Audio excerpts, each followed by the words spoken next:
घने जंगलों और पहाड़ों के बीच बसा था एक छोटा सा गांव, अनंतपुर। वहां लोग प्रकृति की पूजा करते थे और मानते थे कि हर पेड़, नदी और पहाड़ में एक आत्मा बसती है। उसी गांव में जन्मा एक असाधारण बालक, बालवीर। उसकी आंखों में जिज्ञासा, दिल में दया और चेहरे पर एक अजीब सी चमक थी। उसके माथे पर लाल चिन्ह था, जिसे गांव वाले देव संकेत कहते थे। गांव के पास एक पुराना रक्षक रहता था, एक आंख वाला रक्षक। वो दिखने में डरावना था, बड़ा शरीर, दांत बाहर निकले हुए और माथे पर एक बड़ी आंख। बुजुर्ग कहते थे कि वो जंगल का रक्षक है। एक दिन बालवीर मिट्टी और लकड़ी से एक छोटी झोपड़ी बना रहा था। मैं जंगल के पक्षियों के लिए घर बना रहा हूं, उसने मुस्कुराकर कहा।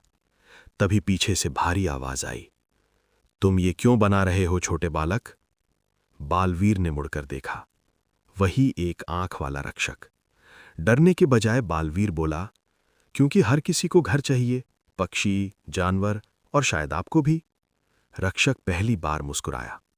अचानक कई दिनों तक जंगल में अजीब घटनाएं होने लगीं।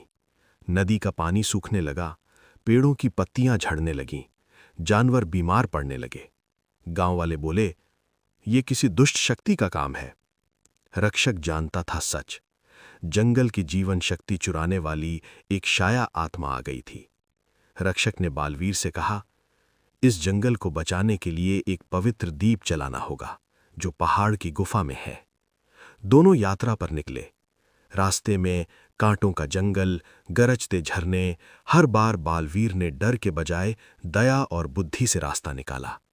आखिर वे गुफा तक पहुंचे। अंदर एक छोटा दीप रखा था, जो लगभग बुझ चुका था।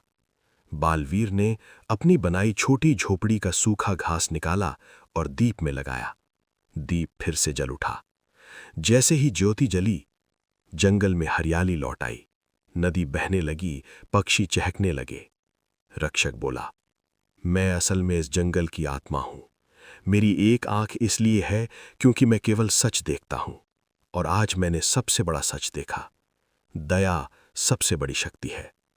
उसने बालवीर को आशीर्वाद दिया। उस दिन से गांव वाले उस बच्चे को जंगल मित्र कहने लगे, और बालवीर ने पक्षियों के लिए और भी घर बनाए। Like, share, comment and subscribe. Minitoon Dakshin Studio World.